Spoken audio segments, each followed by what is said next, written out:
सारा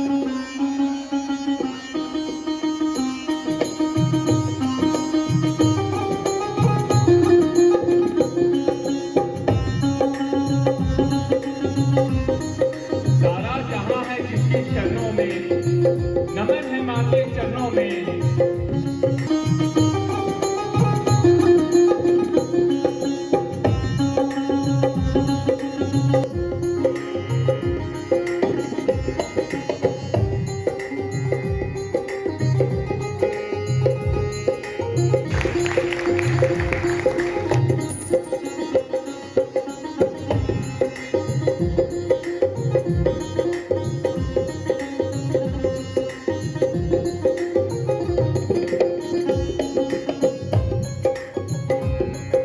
हम सब मां के चरणों की धूल, आओ मिलकर चढ़ाएं मां को श्रद्धा के फूल।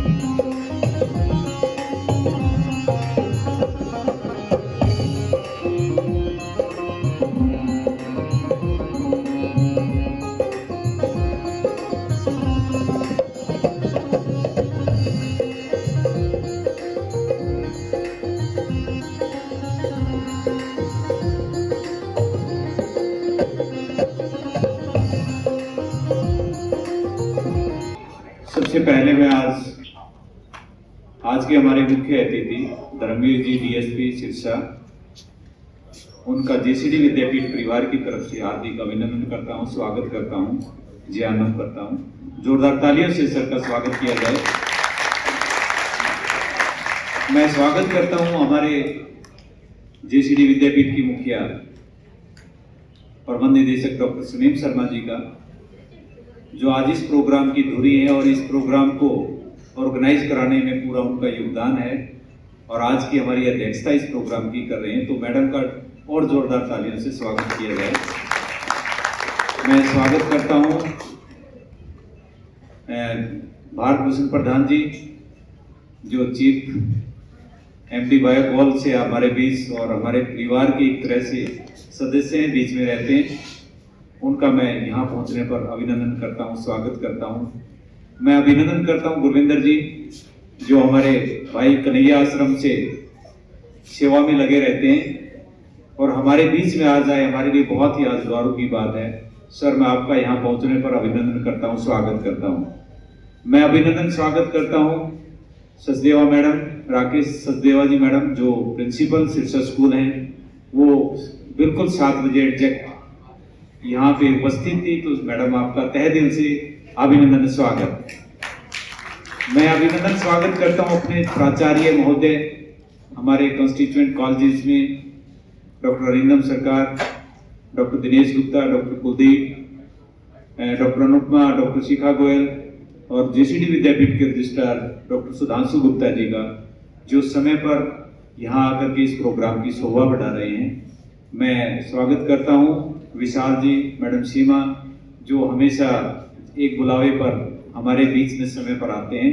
सर, आपका भी तहे दिल से अभिनंदन स्वागत। मैं अभिनंदन स्वागत करता हूं सभी हमारी टीम्स, जो आज का ये प्रोग्राम है अमृत महोत्सव। कल भी हमने इस प्रोग्राम को बहुत अच्छे ढंग से, जो भक्ति गीत थे, सभी को ओतप्रोत किया और जैसा हमारे फैकल्टी ने कहा कि पूरी रात हमें नींद नहीं आई, इतने अच्छे भक्ति के जो गीत हमने सुने यहाँ से, तो आज हमें लगता है कि आज ये रिकॉर्ड जाएगा पूरा।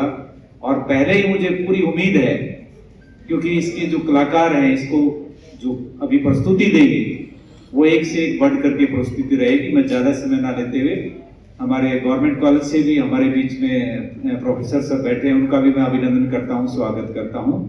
और जितनी भी चीफ वार्डन हमारे यहाँ आए हैं इस प्रोग्राम में, फैकल्टी मेंबर्स और हमारे स्टूडेंट, सभी का अमृत महोत्सव में सेकेंड डे जो हमारा एक आज का प्रोग्राम जो है बहुत ही रंगारंग रहेगा। एक बार फिर से पूरी टीम, जो मेन जो टीम है इसको ऑर्गेनाइज कराने में, उसका बहुत तहे दिल से अभिनंदन भी करता हूँ, स्वागत भी करता हूँ। लड्डा जी की पूरी टीम जो इसमें लगी है और इनकी जो क्रिएटिविटी है, देख के ही लगता है कि हम जो यूथ फेस्टिवल में देखते थे। और मैडम ने ये मेरे दिल की बात आपने, क्योंकि सॉन्ग, वोकल, इंस्ट्रूमेंटल, ये हमारे पास अनिल शर्मा की टीम थी। ये टीम मुझे कहीं थिएटर का जो आइटम था, जब यूनिवर्सिटी यूथ फेस्टिवल होते थे तो हमें बड़ी कमी महसूस होती थी कि थिएटर के आइटम के लिए कोई हमें कंपनीस्ट और हमारे जो कलाकार हैं वो हमें कहीं कमी नजर आती थी। वो मैडम ने, हीरे को मैडम छोड़ती नहीं, और इस हीरे को उन्होंने हमारे लिए दिया जेसीडी को। तहे दिल से मैडम आपका धन्यवाद कि हमारे यूथ फेस्टिवल में बहुत ये टीम हमारे रंगारंग कार्य जो हमारा इसमें सहयोग दे। एक बार फिर से सभी का धन्यवाद भी और यहाँ पर स्वागत भी।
Knees down. I said knees down. सब कुछ वही बैठ जाओ। तुम दाई तरफ उठना शुरू कर दो। I said move वरना गोली मार दूंगा। जंग के मैदान में सिपाही दुश्मन को धमकी नहीं देते। सीधा गोली मार देते। अभी तुमने गोली नहीं चलाई। इसका मतलब तेरी बंदूक है ये।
क्या ये?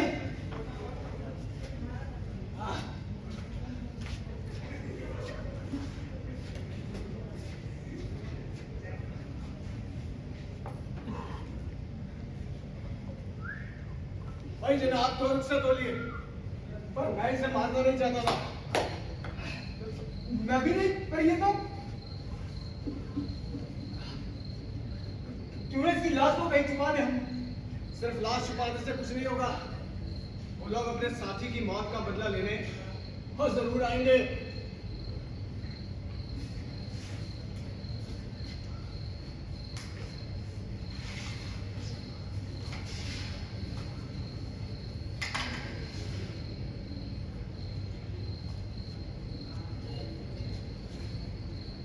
ओए, वो क्यों छेड़ रहे थे? और तुझे क्या? ये इन लोगों की खासियत हो सकती है, तो मुझे क्या? वैसे ये कोई मिट्टी का बाबा सा है। बोला सामने आकर मैं गोली मार दूंगा। और बंदूक खा लिया मेरी, गोली मार दूंगा।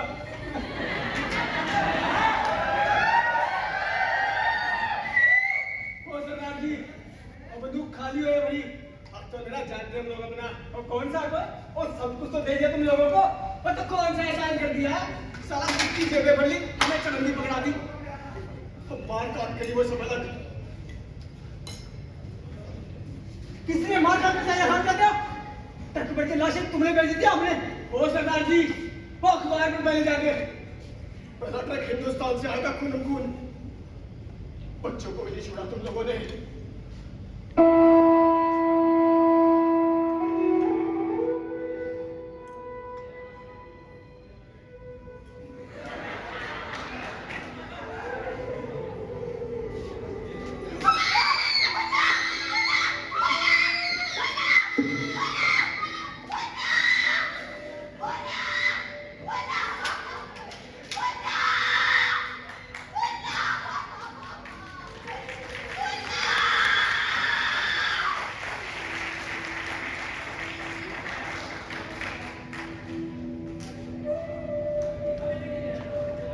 तू भी अखबार पर न मैंने आती तो मैं क्यों पढ़ूं तुम्हारी अखबार?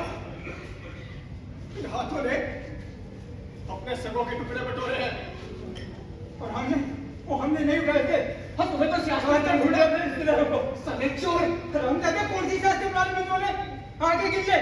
मोहल्ले भी आज भी एक हिंदुओं का एक मुसलमानों का, और सारे के सारे खुश में सुनना। घंटा खुश है मेरा, तो आके मिल क्यों नहीं लेता? कोई तो रहेगा ना, तो चाचा मामा फूफा और पट्टू ऐसा देंगे। हम तो कभी मुंह ना लगाया उन्हें। चुपचाप बैठ। और बता क्या चाहिए तेरे को? क्या चाहिए? क्या मतलब? हक अपना, वो अपना हक है। ओए, कौन हक है क्या तेरा? बता जरा मेरे को। वही सर जब हमारी वो हक अपना। आजा, पीछे पड़ा कोचे में, आगे ले जा।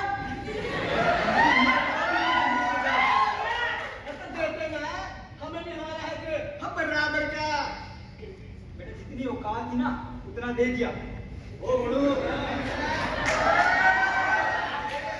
ओ उठनी गए। वो बताइए क्या औकात थी हमारी? 45 करोड़ से एक पैसा ज्यादा ही थी। वो तो हमने लगा दी सिफारिश, जो मिली गई तुम्हें 65 करोड़। वो 65 रुपए नहीं हमारे हाथों में। तो हमें क्या कह रहा है? अब हिसाब मांगो अपने बापों से जिन्होंने फैसले करवाए थे। जिन्ना साहब की नियत पे तेरे चाचा को शक ना हुआ कभी, तभी दे दिया जो मांगा बड़ा भाई समझकर। और सरदार जी, जब बड़ा भाई समझा होता ना तो पाकिस्तान बनता ही ना। पता है कितनी तबीयत खराब रहती है आजकल उनकी? और पता है वो पढ़ते हैं अभी अखबार, और जब उम्र हो रही थी तो उनपे सियासत का चंपा बना जरूरी था क्या? और रहते और कुछ सिखा के जाते तुम लोग। बेटा दुनियादारी के लोग तेरे चाचा से कहीं ज्यादा था। हम चाचा नेहरू करते रहे। वो साले असली भतीजे तो तुम निकले। स्कूल में आए थे मेरे, वो 2 गुलाब के फूल दिए थे, बाकी सालों ने सब दे दिया था। तो एक काबिल आदमी था ना, तभी तो तूने भी गुलाब के 2 फूल दिए। और इसी काबिलियत के बारे में बता देता है रिश्तेदारों को, तो आज दिन ना देखना पड़ता। छोटी सी बात थी, और जितनी थी सालों हमें ये दे दो, हमें वो दे दो। छोटी सी बात? क्या छोटी सी बात है बेटा? सब सियासत की गद्दी के चक्कर में हुआ है। गद्दी के चक्कर में सब लुट गया मेरा, सब बर्बाद हो गया। वरना तेरे साथ खड़ा हो गया, घास भी गिरा था मैं, और मैं भी खड़ा हो गया। 250 गज का मकान था मेरा लाहौर में, साहूकार था मेरा बाप। और तेरे जैसे ना 100 रखे थे मेरे बाप के पाँव दबाते थे। साहूकार थे सब। लाहौर में कहा बे? अनारकली बाजार, लाल मस्जिद पहुंचेगा ना, अकबरी मोहल्ले से होता हुआ आगे निकलेगा। तो किसी से भी पूछ ले बेटा, लहले शाह की हवेली, पता चल जाएगा तेरे को। चल गया झूठा साला। अच्छा, लाहौर पर कब्जा किया तुमने, झूठे हो गए हम। अभी पता चल जाएगा बेटा। अफजाल कुरैशी को जानता है, बुजुर्ग है, और थोड़ी सी तमीज तो रख ले। कम से कम अब जहाँ चाचा तो बोल। उनका बड़ा बेटा रिजवान और मैं बचपन में एक साथ खेले हैं। वो हमने ही दिवाली भी इकट्ठी मनाई है। घंटे का चाचा तेरा और तुम्हारे मोहल्ले का कब्जा करके बैठा था, कहता था उनको दूंगा जिनका है, जब सब ठंडा हो जाएगा तब आएंगे वो लोग। अरे तुम और घंटा किसने देगा हम तुम्हें? ओ जा जा जा, एक दूसरे का ले ले अपना पाकिस्तान, इसको बना लिया अपना। सर जिस कब्जे की तू बात कर रहा ना बेटे, उसे कब्जा नहीं कहते, यारी दीवाना कहते हैं, यारी दीवाना। कोई यारी नहीं बेटा, सब अपने चाहने वालों को देना चाहता था। वो पीछे पड़े ना तड़ातड़ सब छोड़ के भागा काम साहब चाचा।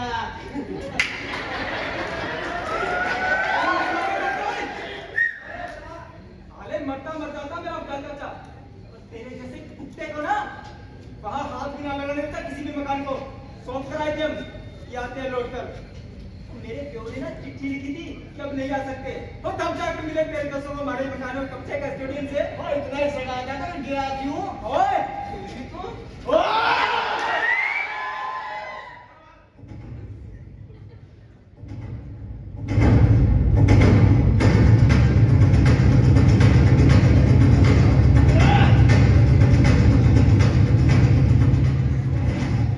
लकीरें हैं तो रहने दो, किसी ने रूठ कर उससे मुशायद खींच ली थी। इन्हीं को अब बनाओ पालक और आओ कबड्डी खेलते हैं। लकीरें हैं तो रहने दो, लकीरें हैं तो रहने दो, लकीरें हैं तो रहने दो, लकीरें हैं तो रहने दो, लकीरें हैं तो रहने दो।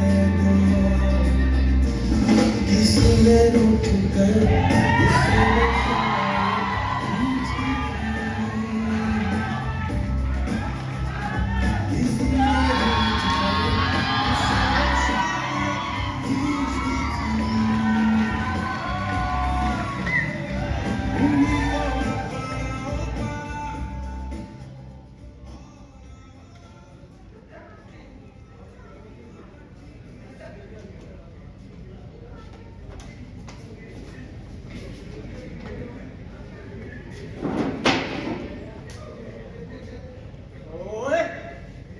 तूने कोई चीज तो उठाई मेरी यहाँ से?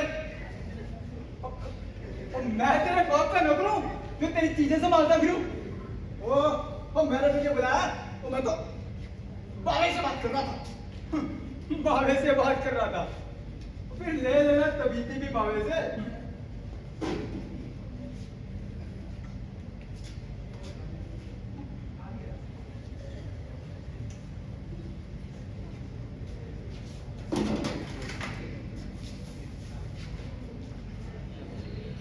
बागे यार, बागे चीज तो मेरी भी गुम हुई है, और इसने मेरी फोटो नहीं उठाई। और मैंने उठाई मेरी फोटो भला मैंने क्या करना किसी की बेगानी औरत की फोटो का? भला मेरी खुद की बेगम चढ़ते सूरज का मुखड़ा है। और मुझे तो शक है इसने मेरी तबीयत उठाई है। भला मुझे क्या जरूरत? हमारी औरतें तो पहनती है सफेद मोतियों के हार। भला मैंने क्या करनी किसी की 1.5 रुपए की तांबे की तबीयती का? ओ बड़ू, जब तेनू ने खाई तो तुझे कैसे पता वो तांबे की तबीयती है? अगर तूने नहीं उठाई तो तुझे कैसे पता वो जनानी की फोटो है?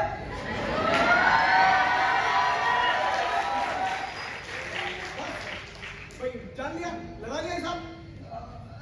ऐसे ही मैंने जान लिया, मैंने भी लगा लिया हिसाब।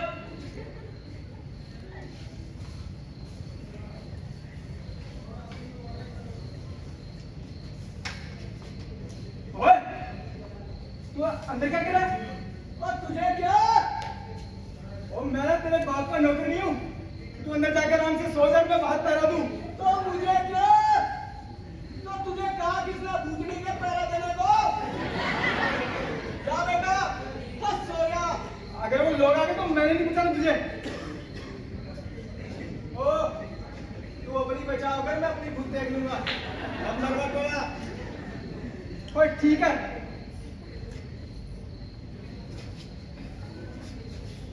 अब सिर्फ तू अपना हिसाब किताब रख ले और मैं अपना। वो इलाका तेरा और ये मेरा।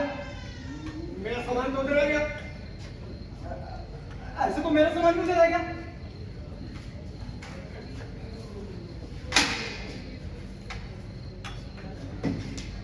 मेरे पे लोग दे।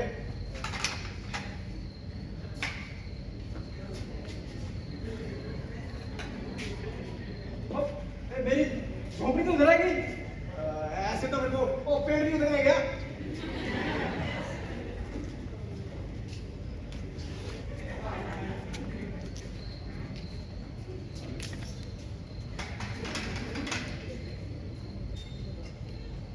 और ये बाबा और ये किधर रहेगा?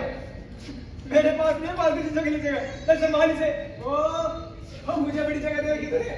तू संभाल। ओए तू संभाल। जब मैं कह रहा हूं तू संभाल। मैं क्या संभाल? मेरे पास नहीं था। ठीक है। यही ठीक है। नो मैन लैंड पर।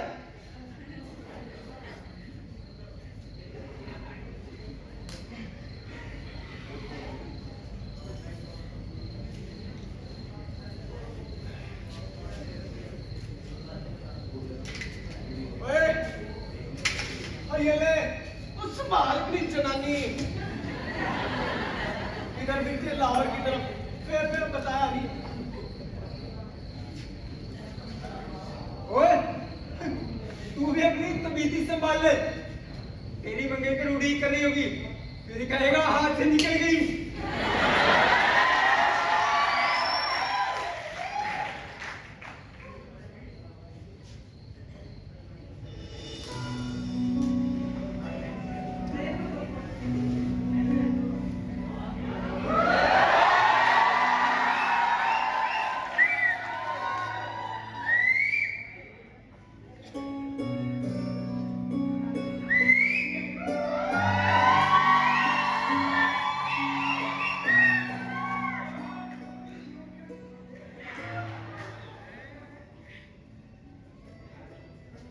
बात पता चला अगर मैं जंग के मैदान से वापस ना आया तो?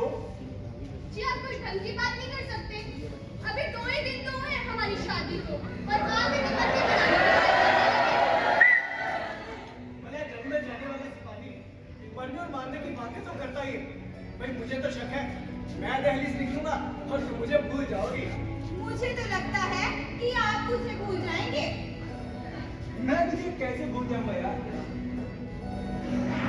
मैं तो तेरी फोटो भी साथ लेकर जा रहा हूँ। फोटो तो साथ लेकर जा रहे हो पर मेरे लिए लाओगे क्या? भाई मैं तेरे लिए लाऊंगा तांबे की तली थी। हाँ अगर जिंदा वापस आया तो। आप ऐसा क्यों बोलते हैं? आप जरूर वापस आएंगे।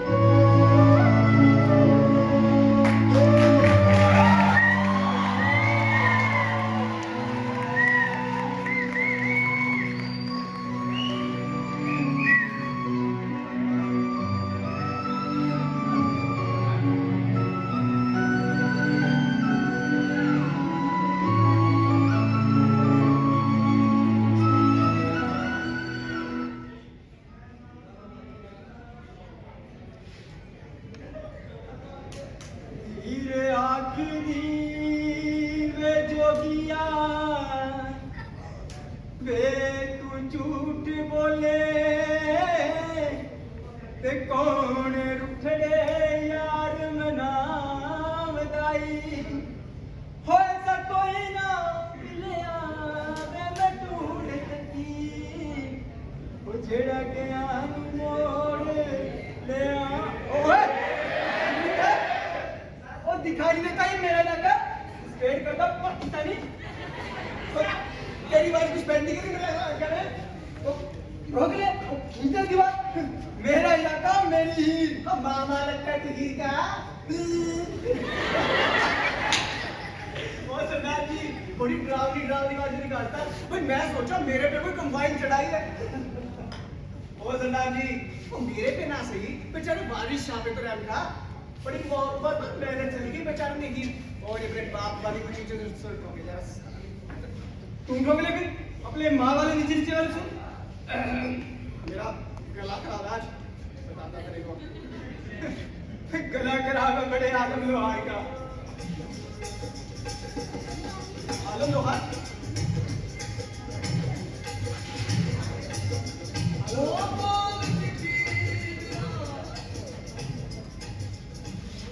ओए, ओए, तुम भी सुनते हो आलम लोहार को तुझे क्या हमारे अभी बड़ा चलता है वो तुम्हारा क्या नाम था उसका यमुना जट तुम मुझे क्या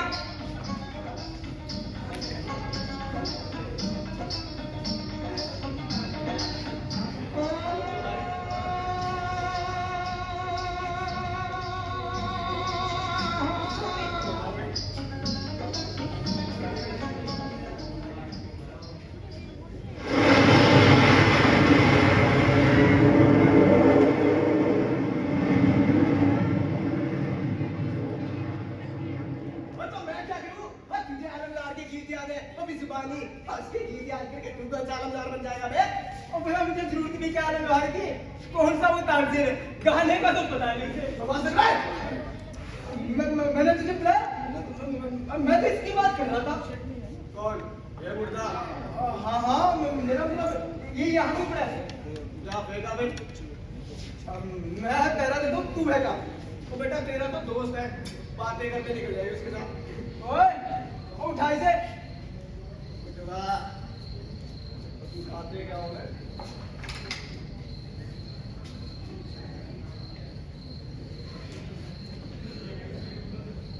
पाकिस्तान जोड़ मेरा बहुत भारी हो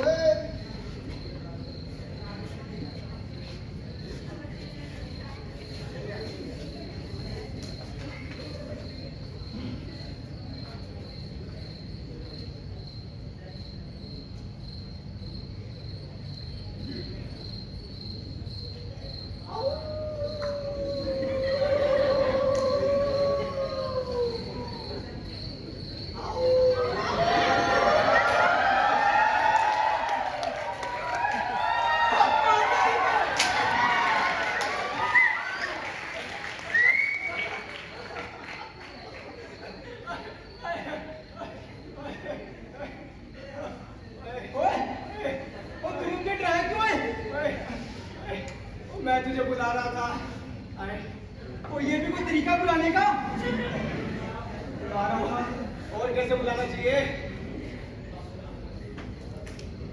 तू मेरा नाम ले मुझे तेरा नाम नहीं पता मेरा नाम है गुरबख्श सिंह और मैं शाहनवाज खान अच्छा तूने फिलहाल क्या किया तो फिर करा कहाँ तो होए अबे यहाँ कौन से तेरे बाप के खेत आ गए बेटा मेरे बाप के खेत तो लाहौर जिलों में मैं इन लोगों के खेत की बात कर रहा था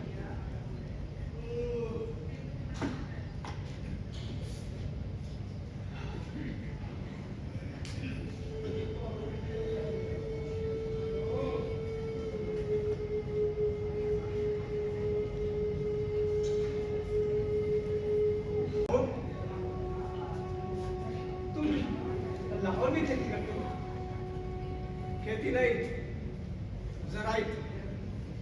जराइट का होते हम लोग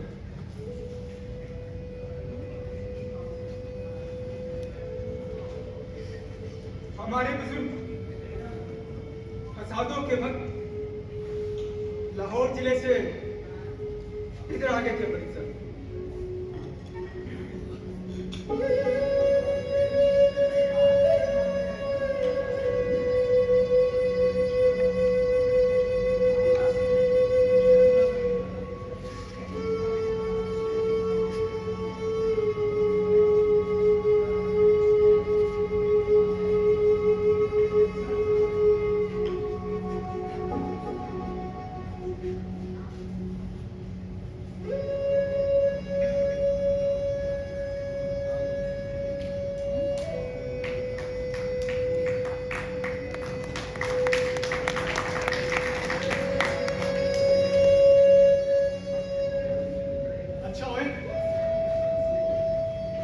लाहौर से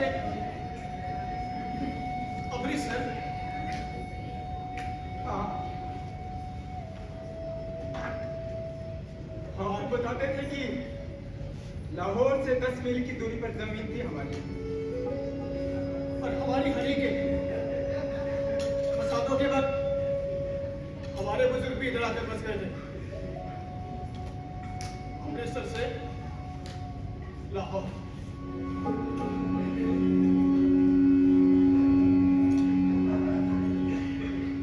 कैसा सबब है भैया, इतने वर्षों के बाद मातृभूमि भारत मां को आजादी भी मिली, वो भी 2 हिस्सों में बांटकर। हिंदुस्तान, पाकिस्तान।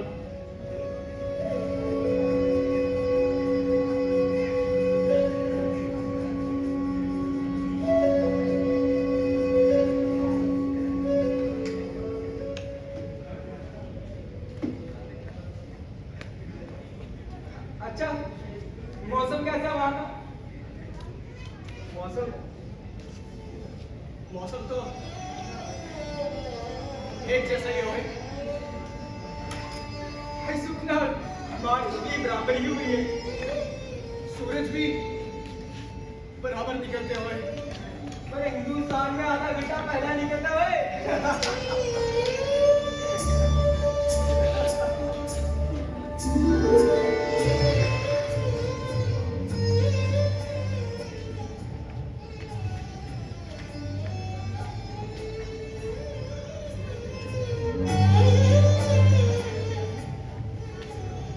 अच्छा, अमृतसर में कहाँ है? संत कबीर नगर है ना, वहीं पे। ये किधर को पड़ता है? मस्जिद के सामने कौरमे की खुशबू के साथ बिल्कुल सीधा चलता चल सीधा वहीं निकलेगा। और भूख ना लगाया ना मियाँ, यहाँ बॉर्डर पर गोलियां खाने को मिलती है और कुछ नहीं। अब कितने दिन हो गए पत्ते चाटे को? लाहौर हॉल बाजार की लस्सी मारना और खाने की तलब में तड़के की निहारी खाओ और सो जाओ, लंबी नींद डाल के सो जाना, जैसे पूरे लाहौर की मजदूरी हमने ही की हो। बुजुर्गों को अखबार पढ़ के सुनाओ और 2 दायरा इनाम में पाओ, फिर सीधे लाल कुएं गए हम पतंग खरीदी, और हम ना वो पतंगों से आशी लड़ाते थे। मैंने अभी चलो ना, पतंग के पैसे लड़ा लड़ा के ही पटाया था।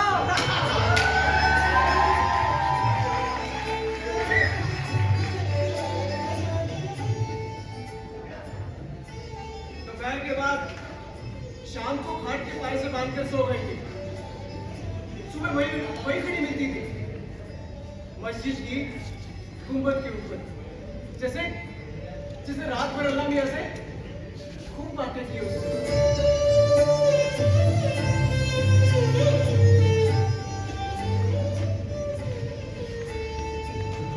अपने अपनी पतंगे अपने अपने आसमान पर चंगी लगती हुई मेरे घर की छत पे चांद ऐसे निकलता था जैसे मेरी खाट पर ही आ गिरेगा। लाहौर के चांद ने तो कभी मुंह ही नहीं लगाया हुआ।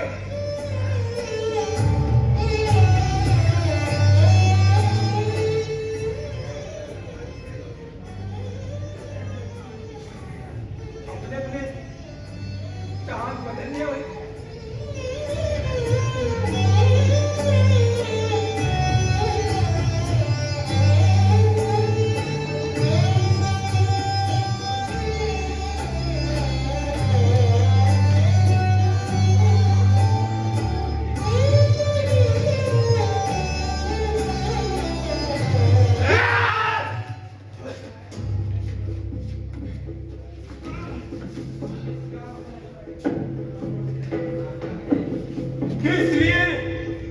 किस लिए कत्ल किया तुमने मेरे कबीले के सबसे शानदार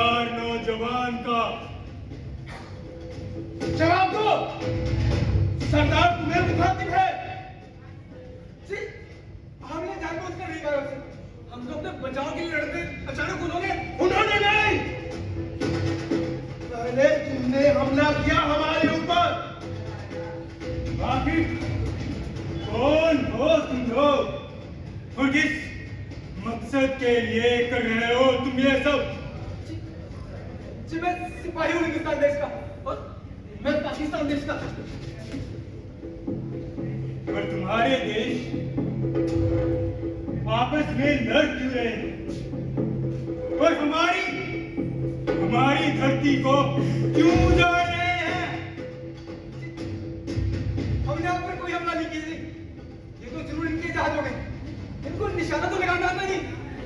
कितने ऊपर होंगे और कितने ऊपर होंगे? ये बकवास कर रहे जनाब पहला। हमारे जहाज रानों का निशाना इतना सच्चा अंदेश नहीं है। ये तो इनकी औकात नहीं होगी हम तक पहुंचने की और यही फैक्टर चले जाते होंगे। लेकिन तुम्हारे देशों की आपस में दुश्मनी क्या है? ये बड़े कबीले जी हमारे इलाके पर कब्जे करना चाहते हैं। कब्जा करने की कोशिश तुम कर रहे हो। नजायज कब्जा करने की कोशिश तुम कर रहे हो। इस तरह धक्के के जोर से नहीं कर सकते इलाके पर इंसान इलाके से हो। इलाका है हमारा और हम तुमसे बेहतर रहेंगे। और दूसरे वहां उड़ा के देखा।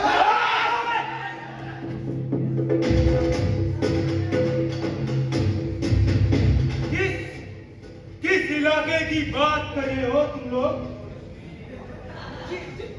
इसी इलाके की। ये इलाका तो हमारा है।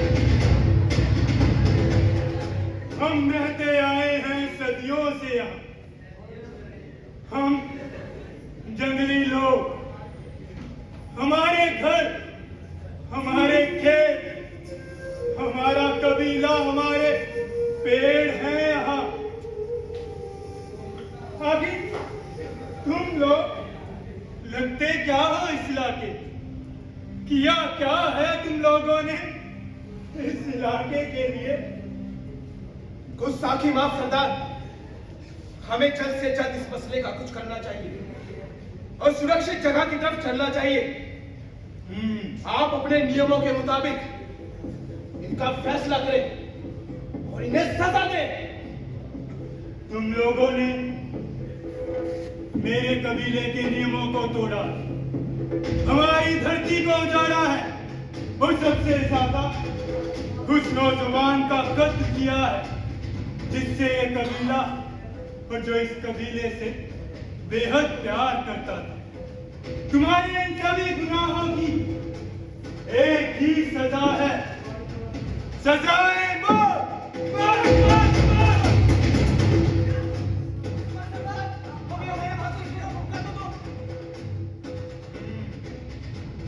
हमारे कबीले के नियम इतने भी बेरहम नहीं जो अपराधी को अपना पक्ष रखने का मौका ना देते हो।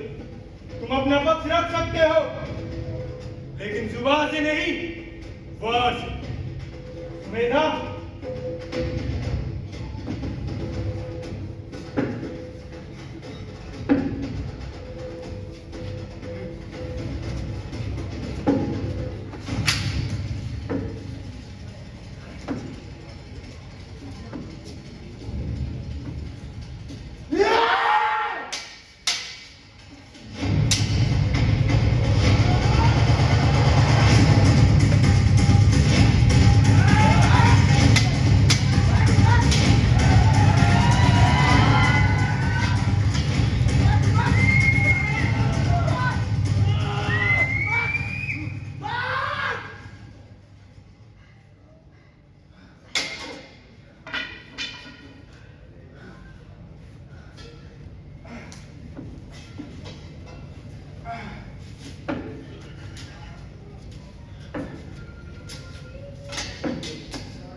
जो दिखते हो वो लगते नहीं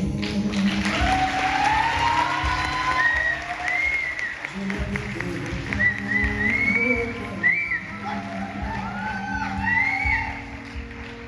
सब झूठ है जो तुम कहते हो, जो कहते हो तुम वो तो नहीं, झूठे हो झूठे, तू कह रहा है सब झूठे हो। अब तो उन लोगों से कोई खतरा भी नहीं और मैं जख्मी भी हूं। ये मार क्यों देता मुझे? तूने क्यों नहीं मारा उसे? क्योंकि मेरी उन लोगों से कोई दुश्मनी नहीं थी।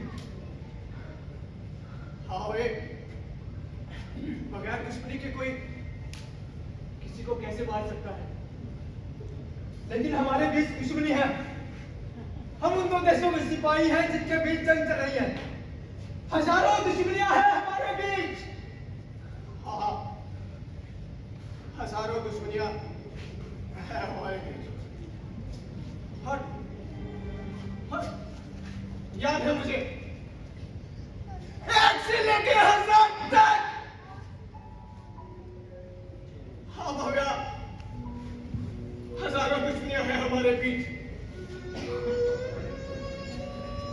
भव्या इसकी वर्दी का धरा और मेरी का खाकी, ये दुश्मनी है हमारे बीच। ये खेती करता हुआ नजर आई, ये दुश्मनी है हमारे बीच। ये गुरु का बख्शा है, मैं शाह का नवाजा हूं। ये भी तो दुश्मनी है हमारे बीच।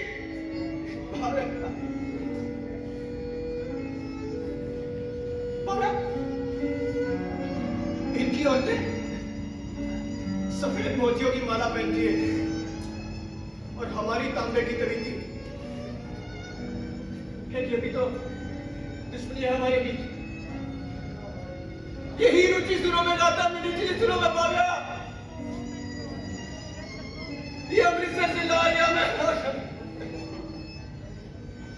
हजारों दुश्मनियां है हमारे बीच। हजारों दुश्मनियां है हमारे बीच। पर से पूछ पावे इनमें से ऐसी कौन सी दुश्मनी है जिसके लिए मैं इसको मार दूं? इससे पूछ पावे, इससे पूछ ऐसी कौन सी दुश्मनी जिसके लिए इसको मार दूं? इससे पूछ पावे।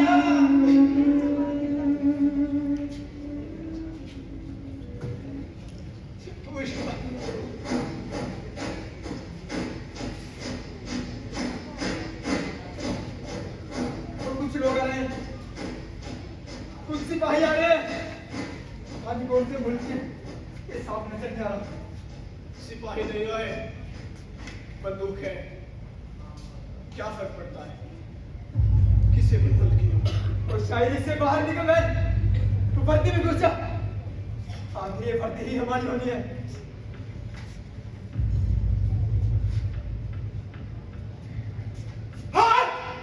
Hands up!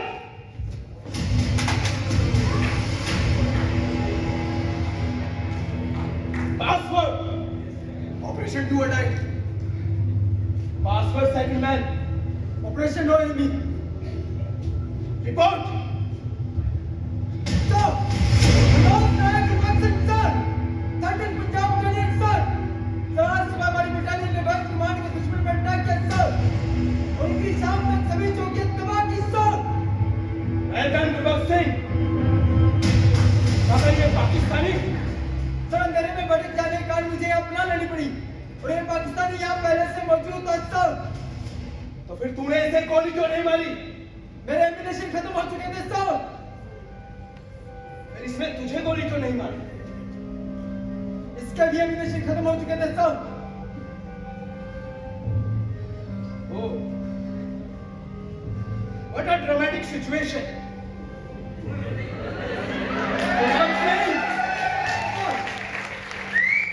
इस ड्रामे के पीछे कोई और कहानी तो नहीं? No, sir. Then have it. and shoot him. It's my order! Sir!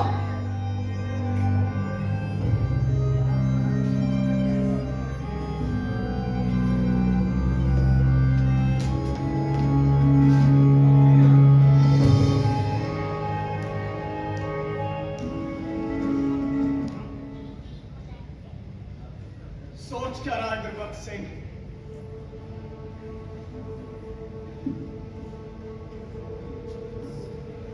सोच रहा हूं कि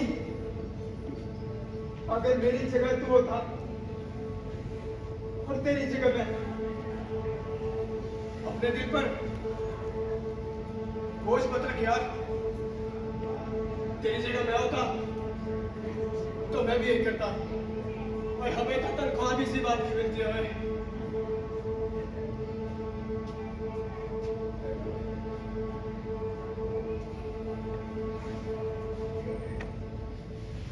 वाह ओए, कितना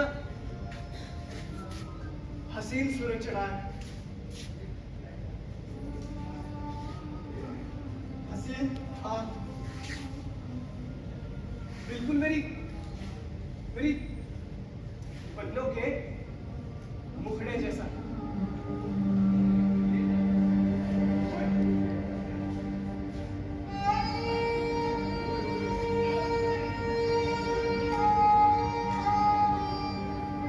क्या है तेरी चन्नों के मुखड़े जैसा नहीं है? हाँ, है ना? गुरबख्श, एक आरज़ू है यार, पूरी करेगा। बोल।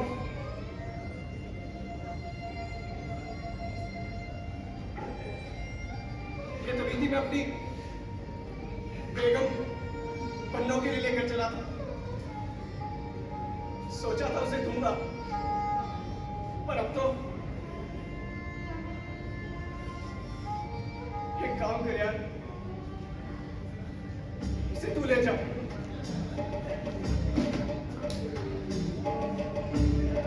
अपनी चन्नों के गले में डाल दियो है।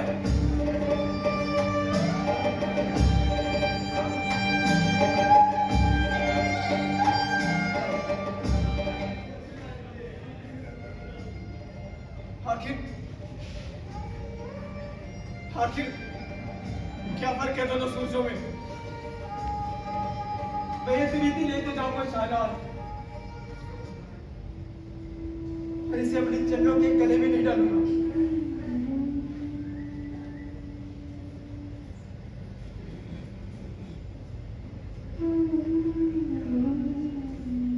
क्यों? मैं इस तबीयती को संभाल कर रखूंगा उस दिन की उड़ीक में, जिस दिन लाहौर और अमृतसर के बीच कोई दीवार नहीं होगी।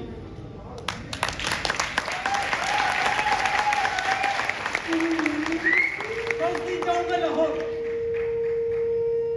और तेरी पन्नों जिस भी हाल में हुई उसे तबीयती जरूर लेके आऊंगा। ये मेरा तुझसे वादा है यार, मेरा तुझसे वादा।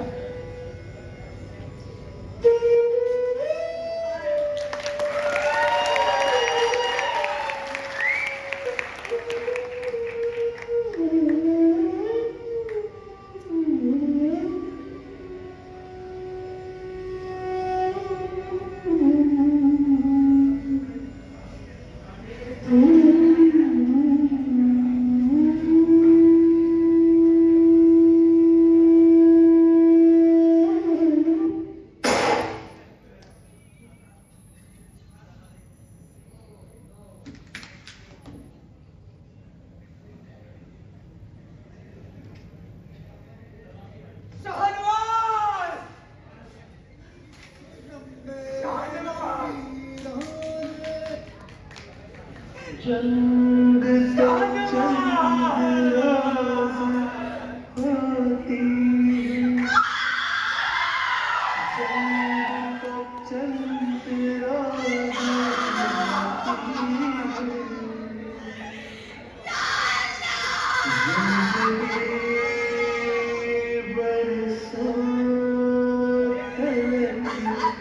रोती है।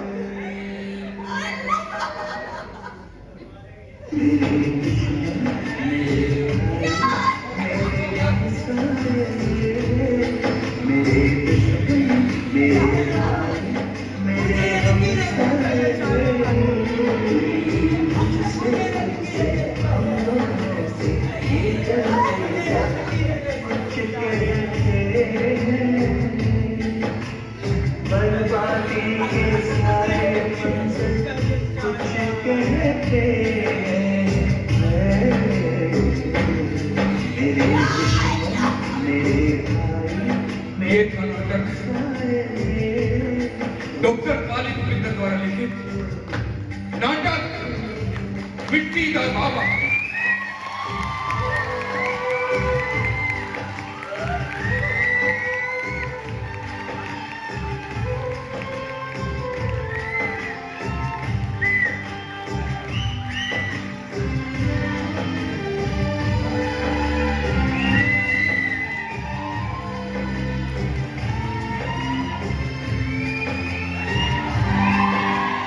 ये था नाटक मिट्टी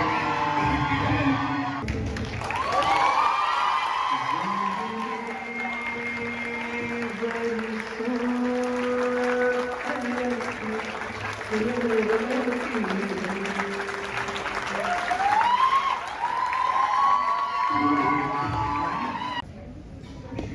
निवेदन करूंगा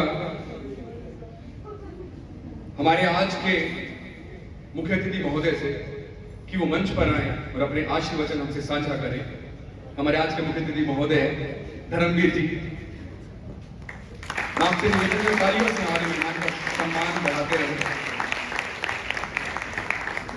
डीएसपी साहब सिरसा।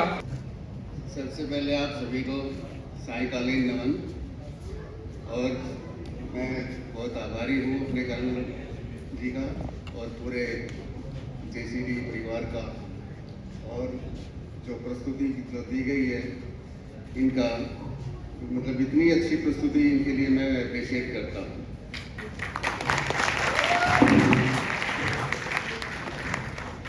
आज़ादी का जो अमृत महोत्सव हम जो मनाने जा रहे हैं और मना रहे हैं, ये मेरे ख्याल से 12 मार्च से स्टार्ट हो गया था। तो असल ये है कि आज़ादी का अमृत महोत्सव यानी कि एक स्वतंत्रता की ऊर्जा का महोत्सव, ठीक है, जो हमारे क्रांतिकारियों, स्वतंत्रता सेनानियों और देशभक्तों के बलिदान से मिली स्वाधीनता की मतलब स्वतंत्रता है, जो हमें प्रेरित करती है अपने देश के प्रति समर्पण भावना के लिए। और इस प्रकार के उत्सव जो हैं वो एक नए विचार और क्रांति के लिए एक संकल्प लेने के होते हैं, जिसमें हमारे पुलिस विभाग सिरसा ने भी एक संकल्प लिया हुआ है कि हम एक नशा मुक्त समाज का निर्माण करें। और उसके लिए आप सभी युवा वर्ग का बड़ी सहयोग की आवश्यकता है, विशेष भूमिका होती है कि मतलब ये इस प्रकार का संकल्प लें इस उत्सव पर कि हम आगे कोई नशा नहीं करेंगे और हमारे आसपास के वातावरण को नशा मुक्त रखेंगे। क्योंकि अगर हम देश के युवा वर्ग ठीक रहेगा आगे, तो देश उन्नति की तरफ और तेजी से अग्रसर होगा। अंत में मैं यही कहूँगा कि आज़ादी का उत्सव है ये, मिला बड़े बलिदानों से। आज़ादी का उत्सव है ये, मिला बड़े बलिदानों से। आओ मिलकर याद करें उन सबको, आओ मिलकर याद करें उन सबको, नमन करें, वंदन करें। मिली है ये आज़ादी जो उनके ही बलिदानों से। धन्यवाद। जय हिंद, जय भारत। बहुत बहुत धन्यवाद डीएसपी साहब का। मैं अब निवेदन करूंगा जो जिनकी बदौलत आज ये 2 दिवसीय कार्यक्रम आपके विद्यापीठ में हुआ है, इस कार्यक्रम की अध्यक्ष महोदया डॉक्टर शमीम शर्मा जी से कि वो आए और हमसे अपने आशीर्वचन साझा करें। डॉक्टर शमीम शर्मा, आप सबसे निवेदन है कि तालियों से हमारे मेहमानों का मान सम्मान बढ़ाते रहे। डॉक्टर शमीम शर्मा। मुझे ये सब नाटक देख करके ये लग रहा है कि बेस्ट जो मुझे डायलॉग लगा कि मेरी तो गोलियां ही खत्म हो गई। नाटक में तो गोलियां खत्म हो गई होंगी, लेकिन यूक्रेन की गोलियां, रशिया की गोलियां, ईरान की गोलियां हो, चाहे इराक की गोलियां हो, हिंदुस्तान की हो, पाकिस्तान की हो, वो कभी भी खत्म होने वाली नहीं है। लेकिन मानवता का सपना यही है कि गोलियां खत्म हो जाए। मुझे याद आ रहा था बैठे बैठे वो गाना, सांस थमती गई, नब्ज जमती गई, सांस थमती गई, नब्ज जमती गई, न न न न न न न दिया, मरते मरते रहा पाकपन साथियों, अब तुम्हारे हवाले साथियों। मेरी बात कहां से शुरू होती है?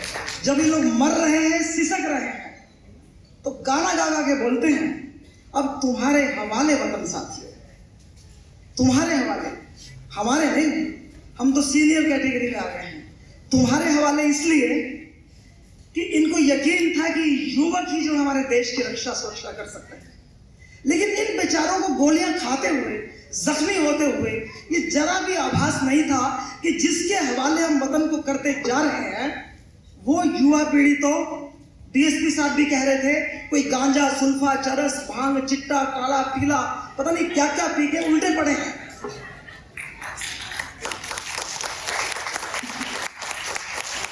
जिस युवा पीढ़ी के सहारे ये बेचारे हमारे सिपाही, सिलहसार, शहीद नौजवान हमारे बॉर्डर्स की रक्षा करते हैं, और जिस युवा पीढ़ी के सहारे वो हवाले करके जाना चाहते हैं, उस देश के नेता तो हवाला में फंसे हुए हैं, वो किसके हवाले करके जा रहे हैं? और जिस नवयुवक पीढ़ी के सहारे, नौजवानों के सहारे ये बेचारे अपने सीने में गोलियां खा खा कर लहूलुहान होकर कि सिर कट गए, लेकिन सिर हिमालय का हमने ना झुकने दिया।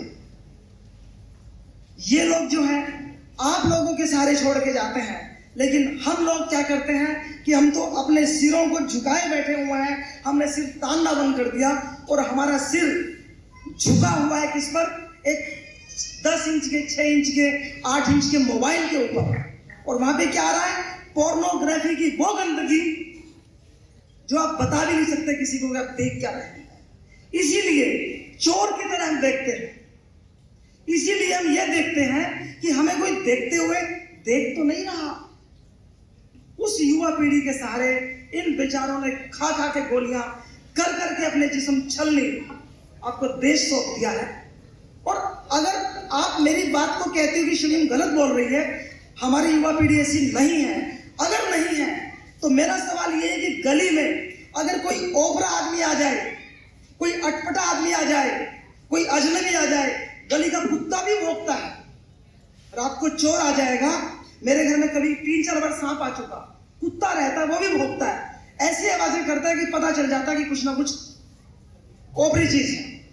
कुत्ता भी भौंकता है, गली के सारे कुत्ते भौंकते हैं अगर कोई अजनबी की छाया भी दिखने लग जाए तो।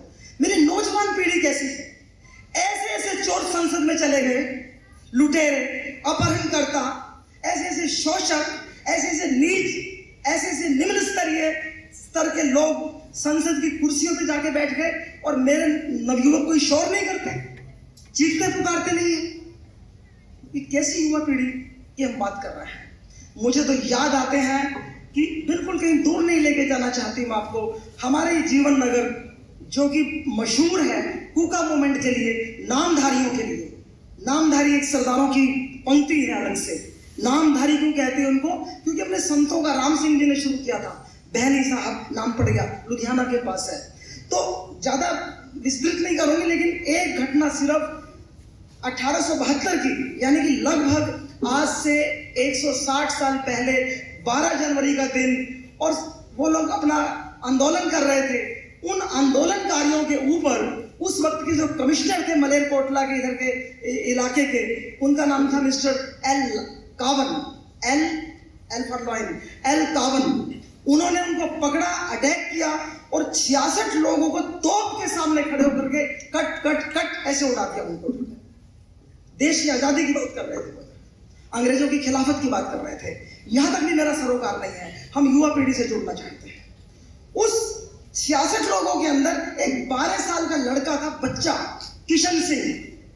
तो उस कमिश्नर ने उस बच्चे को कहा कि बेटे तू तो छोटा है, तू माफी मांग और जा। क्या कहता है? माफी मांगेगा तेरा प्यो।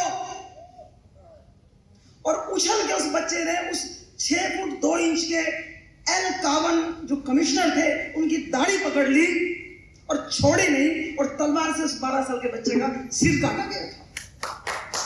देखो हमारी हिस्ट्री देखो कितनी कमाल की है। और उन्हीं 66 लोगों में एक वरियाम सिंह भी था, अगर आपको याद हो तो।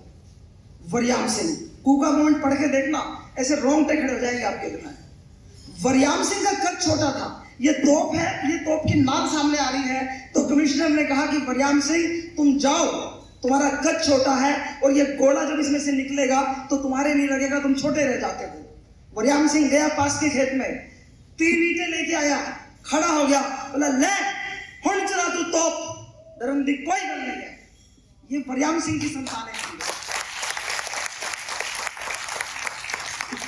तो मेरा कहने का भाव ये है कि अपने धमनियों के खून को पानी मत बनने दो, अपने आप को अलग मिजाज का रखो, अलग तेवर का रखो, भीड़ का अंश मत बनो।